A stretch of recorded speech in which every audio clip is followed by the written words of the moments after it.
بسم اللہ الرحمن الرحیم۔ اللہم صلی علی سیدنا و مولانا محمد افضل صلواتک بعدد معلوماتک وبارک وسلم وصلی علیہ۔ بسم اللہ الرحمن الرحیم۔ عزیز طلباء کرام، مختارات من ادب العرب سے بحمد اللہ تعالی آج ہمارا سبق نمبر 12 ہے، اور مقدمۃ الکتاب سے آج ہمارا الدرس العاشر 10واں سبق ہے۔ تو بڑھتے ہیں اپنے سبق کی طرف۔ لیس السر فی فضل هذه الكتابات العلمیة والدینیة وتأثیرها وقوتها وجمالها هو التحرر من السجع والبدیع وترسلها فحسب۔ ان علمی و دینی کتابوں کی فضیلت، تاثیر، قوت اور جمال کا راز صرف ان کی سجع، بداعت اور ترسل کے ساتھ تحریر ہونا ہی نہیں ہے، بل السبب الاکبر هو ان هذه الكتابات قد كتبت عن عقیدة وعاطفة وعن فکرة واقتناع وعن حماسة وعزم۔ بلکہ سب سے بڑا سبب اس کا یہ ہے کہ یہ کتابیں ایک عقیدے، ایک جذبے، ایک نظریے، اطمینان، غیرت اور عزم کے ساتھ لکھی گئی ہے۔ اما الکتابات الادبیہ فقد کان غالبها یکتب بالاقتراح من ملک او وزیر او صدیق او لارضاء شہوۃ الادب او تحقیق رغبۃ المجتمع او حبا للظہور والتفوق۔ رہی ادبی کتابیں تو وہ عام طور پر کسی بادشاہ، وزیر یا کسی ساتھی کے فرمائش یا ادب کی شہوت کو پورا کرنے کے لیے، یا عوام کی چاہت کی تحقیق، اور یا خود کو ظاہر اور چھا جانے کی محبت کی وجہ سے لکھی جاتی ہے۔ وَهَذِهِ كُلُّهَا دوافع سطحیۃ، اور یہ سب سطحی جیلیں ہیں۔ لا تمنح الکتابۃ القوۃ والروح ولا تصبح علیہا لباس البقاء والخلود ولا تعطیہا التاثیر فی النفوس والقلوب۔ یہ سب سطحی جیلیں ہیں جو کتاب کو قوت اور روح عطا نہیں کرتی، ہمیشگی اور بقا کا جامہ نہیں پہناتی، دلوں اور نفوس میں تاثیر نہیں بخشتی۔ والفرق بینها وبین الکتابات المنبعثة من القلب والعقیدة کالفرق بین الصورة والانسان وکالفرق بین النائحة والثقلة۔ ان کتابوں میں اور ان کتابوں میں جو دل اور عقیدے سے پروان چڑھتی ہے، ایسا فرق ہے جیسا کہ انسان اور اس کی تصویر میں ہے۔ یعنی ایک طرف ایک جیتا جاگتا انسان ہے اور دوسری طرف صرف اس کی صورت ایک تصویر ہے۔ وَكَلْ فَرْقِ بَيْنَ النَّائِحَةِ وَالثَّقْلَةِ، اور اسی طرح فرق ہے جس طرح ایک نوحہ کرنے والی عورت اور ایک اپنے بچے کو گمشدہ کر دینے والی عورت کا رونا ہوتا ہے۔ یعنی روتی یہ دونوں عورتیں ہی ہیں، لیکن جو نائحہ ہوتی ہے، نوحہ کرنے والی، وہ اجرت لے کر، پیسے لے کر میت پر بین کرتی ہے، روتی ہے، نوحہ کرتی ہے، تو اس کا یہ رونا یہ جعلی ہوتا ہے۔ جبکہ اپنے بچے کی گمشدگی کے ساتھ جو عورت روتی ہے تو وہ درد اور تکلیف کی وجہ سے روتی ہے، جو کہ حقیقی معنوں میں رونا ہوتا ہے۔ وَيَذْكُرُنِي هَذَا قِصَّةَ رَوَيْنَا فِي الصَّبَاءِ، بچپن میں یہ سنی ہوئی حکایت مجھے یاد دلاتی ہے۔ وَهِيَ أَنَّ كَلْبًا قَالَ لِغَزَالٍ، وہ یہ ہے کہ ایک کتے نے ایک ہرن سے کہا، مَالِي لَا أَلْحَقُكَ وَأَنَا مَنْ تَعْرِفُ فِي الْعَدْوِ وَالْقُوَّةِ، کہ کیا وجہ ہے کہ میں تم تک نہیں پہنچ سکتا حالانکہ تم میری دوڑ اور قوت سے واقف ہو۔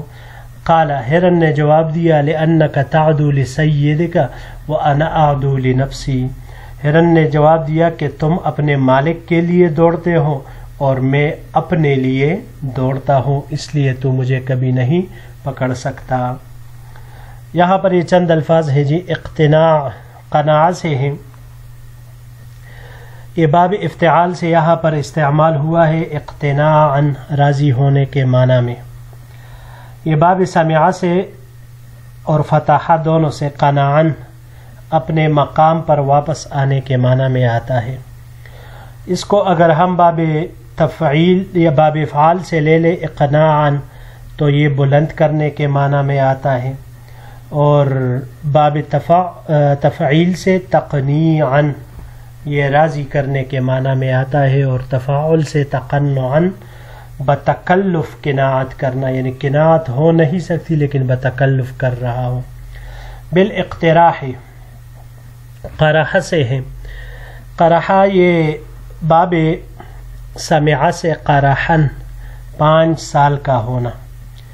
باب فتح سے اس کے مصدر مختلف ہے، قرحن، قروحن، قراحن، یہ تمام آ سکتے ہیں. ظاہر ہونے کے معنی میں قرحن آ جائے تو زخمی کرنے کے معنی میں یہ آئے گا. اس کے علاوہ یہ باب افتعال سے یہاں پر استعمال ہوا ہے اقتراحن، جب اس کے صلہ میں علا آ جائے تو خواہش کرنے کے معنی میں یہ آتا ہے. اور باب تفاعل سے تقرحن تو یہ تیاری کرنے کے معنی میں آتا ہے. لا تمنحو منحا. باب ضربا اور فتح سے منحن مصدر اس کا آتا ہے عطا کرنے کے معنی میں. اس کو اگر ہم باب تفاعل سے لے لے تمنحن تو تمنحن یہ دوسرے کو کھلانے کو کہا جاتا ہے، یہی معنی اس کا آتا ہے. اور باب افتعال سے لینے کی صورت میں امتناحن عطیہ لینے کے معنی میں آئے گا، اور ممانحتن لگاتار عطیہ دینے کے معنی میں یہ آئے گا. ولا تصبغ صبغہ یہ باب نصرہ سے سبوغن مصدر اس کا آتا ہے. سبوغن مصدر اس کا باب نصرہ سے آتا ہے وسیع و فراخ ہونے کے معنی میں. اور اگر اس کو باب افعال سے لیا جائے اسباغن تو پہننے کے معنی میں یہ آئے گا. النائحۃ والثقل. النائحہ نوحہ کرنے والی عورت کو کہا جاتا ہے، اس کی جمع نائحات آتی ہے، یا نوائح یہ بھی جمع اس کا ممکن ہے، کئی طرح جمع اس کی آ سکتی ہے. یہ باب نصرہ سے نوحن، نواحن، نیاحن مردہ پر واویلا کرنا اس معنی میں آتا ہے. اس کو اگر ہم باب تفاعل سے لے لے تو تنوحن جولنے کے معنی میں آئے گا. باب مفاعلہ سے مناوحتن مقابلہ کرنے کے معنی میں یہ آئے گا، اور باب استفعال سے استناحتن نوحہ کرنا اس معنی میں آتا ہے. والثقلہ ثقلہ یہ اس بچے کو اس عورت کو کہا جاتا ہے جو اپنا بچہ گم کرے، اس کی جمع سکالا یا سواکل آتی ہے. یہ باب سمعہ سے یہاں استعمال ہوا ہے ثقلن گم کرنے کے معنی میں، اور اگر باب افعال سے اس کو لیا جائے اثقالن اسکالن تو گم کرانے کے معنی میں، یا اس کے آنکھوں کے سامنے مر جانے والے اس کے معنی میں یہ آئے گا. صبا الصبا صبو سے ہے، باب نصرہ سے استعمال ہوا ہے صبوًا صباً بچپنے کی طرف مائل ہونا. باب سمعہ سے صباً مصدر اس کا آتا ہے بچوں جیسے کام کرنا، اور اگر باب افعال سے لے لے تو اسباً بچے والا ہونا اس معنی میں یہ آئے گا. اس کے علاوہ اس کو ہم باب تفاعل سے بھی لے سکتے ہیں تسبین کھیل کود کی طرف مائل ہونا. فی العدو العدو باب نصرہ سے عدون عدوانن دوڑنے کے معنی میں آتا ہے، اور باب سمعہ سے عدن حرکات کے ساتھ بغض رکھنا. اس کو اگر ہم باب افعال پر لے جائیں تو باب افعال سے اعداءً دوڑنے کے لیے اکسانا اس معنی میں آئے گا. باب تفعیل سے تعدیتاً جب صلہ میں عن آ جائے تو چھوڑنے کے معنی میں، اور باب تفاعل سے تعدیاً تجاوز کرنے، متجاوز متعدی ہونے کے معنی میں یہ اس سے آتا ہے. جی بڑھتے ہیں اگلے سلائیڈ کی طرف.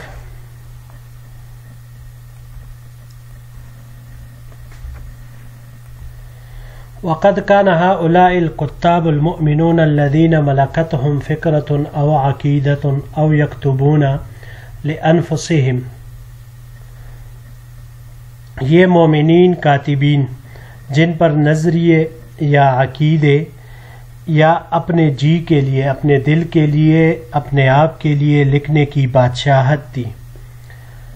یکتبون اجابتا لنداء ضمیرہم وعقیدتہم مندفعین منبعثین فتشتعل مواہبہم ویفیض خاطرہم ویتحرک قلبہم فتنسال علیہم المعانی وتطاوعہم الالفاظ وتؤثر کتابتہم فی نفوس قرائہا لأنہا خرجت من قلب فلا تستقر الا فی قلب.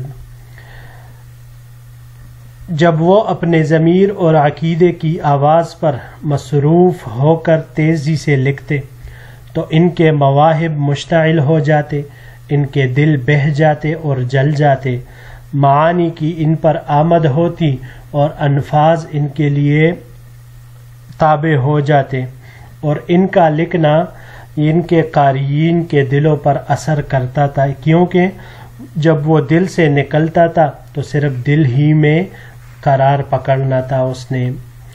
اما هؤلاء المتصنعون فإنهم في كتاباتهم الأدبية أشبه بالممثلين، رہے یہ مصنوعی کاتبین تو یہ اپنے ادبی کتابوں میں ممثلین کے زیادہ مشابہ ہوتے ہیں. قد يمثلون الملوك فيتصنعون أبهة الملك ومظاهره، کبھی بادشاہوں کی مثال دیتے ہیں تو مصنوعی طور پر بادشاہ کا مظہر اور اس کی تکبر ظاہر کرتے ہیں. وقد يمثلون الثعلوك فيتظاهرون بالفقر، کبھی فقیروں کی مثال دیتے ہیں تو فقیر بن کر ظاہر ہوتے ہیں. وقد يمثلون السعید وقد يمثلون الشقی من غیر ان يذوقوا لذة السعادة او يكتووا بنار الشقا، اور کبھی یہ خوشبخت اور بدبخت کی مثال دیتے ہیں بغیر اس کے کہ نیکبختی کو چکے یا بدبختی کے آگ سے یہ داغے جائے. وقد يعزون من غیر ان يشاركوا المفجوع فی احزانہ، کبھی غمگین کے غم میں شریک ہوئے بغیر تعزیت کرتے ہیں. وقد يهنئون من غیر ان يشاركوا السعید فی افراحہ، اور کبھی نیکبخت کی خوشیوں میں شریک ہوئے بغیر اس کو مبارکباد دیتے ہیں. جی یہاں پر یہ چند الفاظ ہے. پہلا اس میں سے فتنسال، تنسال ثوالہ سے ہے. یہ باب سمعا اور نصرہ سے ثولن دیوانہ ہونے کے معنی میں آتا ہے. اس کو اگر ہم باب تفاعل سے لے لیں تسولن تو یہ اکٹھا ہونے کے معنی میں آتا ہے. اور اس کے علاوہ باب انفعال سے انثیالن گرنے کے معنی میں یہ آتا ہے. ابہا یہ نخوت، تکبر، بڑائی کو کہا جاتا ہے. یہ باب فتح سے ابہن تاڑ جانے کے معنی میں استعمال ہوتا ہے. یہاں یہ باب تفاعل سے استعمال ہوا ہے تأبہن. جب اس کے صلہ میں علا آ جائے تو تکبر کرنے کے معنی میں یہ آتا ہے. اور اگر اس کو باب تفعیل سے لیا جائے تأبیہن تو پھر یہ خبردار کرنے کے معنی میں آئے گا. الصعلوک، صعلوک یہ فقیر کو کہا جاتا ہے، جمع اس کی سعالیک آتی ہے.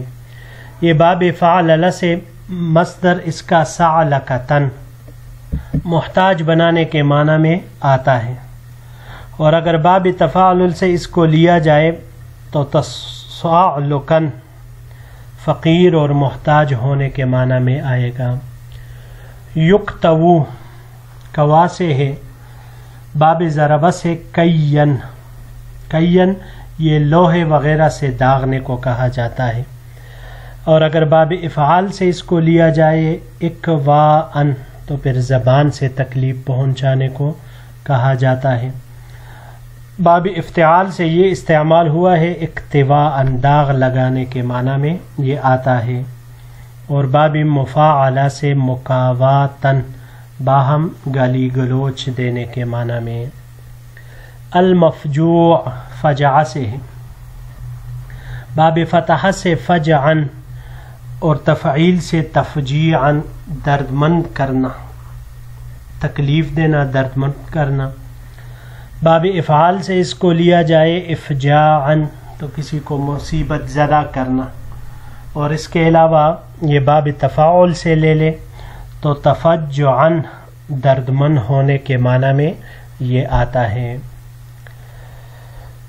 یہنئون ہنأ، ہنأ تہنئن تہنئتن یہ باب تفعیل سے یہاں پر استعمال ہوا ہے مبارکباد دینے کے معنی میں۔ اس کو اگر باب ضربہ اور نصرہ سے لے لے ہنن، ہنن، ہنن، ہنن یہ باب سمعہ سے بھی آ سکتا ہے، باب ضربہ سے اس کا مصدر ہن ان بھی آ سکتا ہے، ہاں کے فتح اور کسرہ دونوں کے ساتھ، تو پھر یہ خوشگوار ہونے کے معنی میں آئے گا۔ اور اس کے علاوہ ایک اور مصدر ہن اتن بھی استعمال ہو سکتا ہے، بغیر رنج و مشقت کے کسی چیز کا حاصل کرنا۔ اور اگر باب فتح سے ہن ان آ جائے تو پھر تیار کرنے کے معنی میں یہ آئے گا، اور باب افعال سے اہناء دینے کے معنی میں یہ آتا ہے۔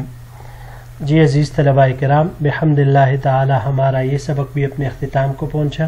انشاءاللہ العزیز زندگی رہی تو اگلے درس کے ساتھ پھر آپ کی خدمت میں حاضر ہوں گے۔ السلام علیکم ورحمۃ اللہ وبرکاتہ۔